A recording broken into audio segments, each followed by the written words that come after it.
என்னோட அப்பா ரொம்ப நல்லவர். தினமும் காலையில் என்கிட்ட வந்து ஃபஸ்ட்டாக சிரிச்சு தான் பேசுவார். ஸ்கூல் போயிட்டு வான்னு சொல்லுவார். ஆனால் அவர் கண்ணு கொஞ்சம் சிவப்பாக இருக்கும். நான் கேட்டேன், அப்பா நீங்கள் ஏன் தூங்கவே இல்லைன்னு. அவர் சிரிச்சுக்கிட்டே சொன்னார், வேலை இருக்கு கண்ணா.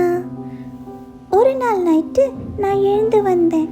அப்பா ஹாலில் உட்காந்து சும்மா சுவரையே பார்த்துட்டு இருந்தார். நான் கேட்டேன், அப்பா உங்களுக்கு பயமா? அவர் கொஞ்ச நேரம் அமைதியாக இருந்தார். அப்புறம் சிரிச்சுக்கிட்டே சொன்னார், இல்லைடா, நீ பயப்படக்கூடாதுன்னு தான் நான் பயப்படுறேன். அப்போ தான் எனக்கு புரிஞ்சுது, அப்பா சிரிக்கிறாரு ஏன்னா நான் அழக்கூடாதுன்னு. சில சிரிப்பு சந்தோஷத்துக்காக இல்லை, பிள்ளையை காப்பாற்றுதான்.